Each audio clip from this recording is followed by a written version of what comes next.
I'm here with Steve Milton of the Hamilton Spectator. And Steve, Ticats begin their 3-day minicamp on Wednesday.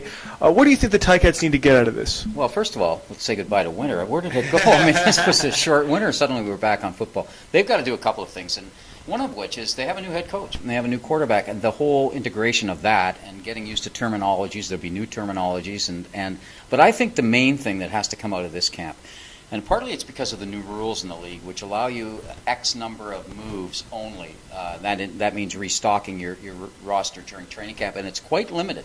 So the number of mistakes you can make in inviting people to camp, main camp, is very small. You can't make many mistakes. So they've got to winnow down certain areas where they've really loaded up because they weren't happy with those areas, some of those more competitive areas, down into a more competitive group, because they want to put themselves in a position where those are the only guys that can have a chance to make the team. And maybe you can tell us where those areas are that you think that's going to happen. Yeah, I think that there are a couple of areas that I'll be watching this week. The defensive backfield, I think we're going to see about 15 guys back there.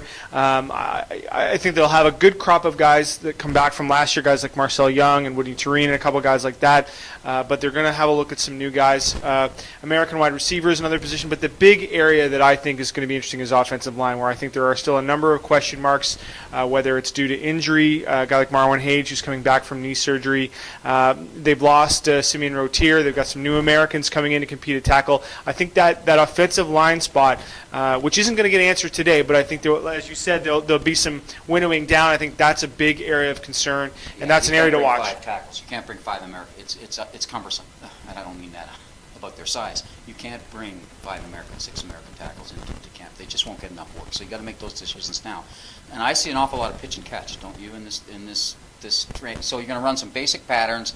Here's the kind of way we're going to block the field off on receivers, and at the same time you can check out the defensive backs, because that's where the greatest numbers are. Plus you'll have the number 1 quarterback there and the number 2, so you'll be able to work pretty heavily with those people. I mean, they sort of have an idea with quarterback. I don't know if they know what's going to happen at number 3, but that's one advantage that they have. They've got to work Henry Burris into this and get him at home with some of the people that are coming back, and then see how he reacts to some of the new people.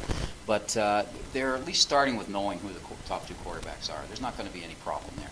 I think the other sort of interesting element going into this camp is sort of the change in culture, right? I mean, I think that's a big issue. You have a brand new coaching staff. There's only one holdover. You have a first-time head coach in George Cortez. You have a brand new starting quarterback in Henry Burris. I think it'll be very interesting to see what that culture is like at this minicamp. It's the first chance we'll get to see this sort of new staff and new leadership in action. And who takes over? Where as you pointed out earlier, there's quite a few people that won't be there that are natural leaders on this team, like Marwan Hage.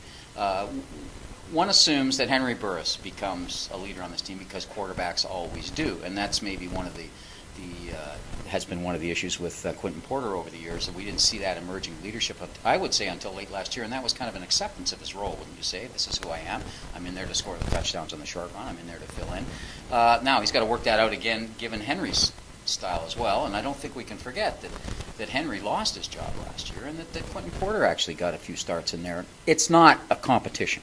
There's no doubt about it, that there's number 1 and number 2 here, but we'll see where the culture emerges from the leaders on the offense, which is I know one of the concerns that you have. I see Ray Williams playing an even bigger role on defense. I see him playing the classic all-time middle linebacker, basic captain of the defense. Even though he'll have help, he's the guy in my mind. Make sure you check out the Scratching Post blog for a ton of coverage over the next 3 days, as well as the Spec.com and the Spectator proper. Steve and I will be all over the paper the next few days with coverage from the minicamp. For the Hamilton Spectator, with Steve Milton, I'm Drew Edwards.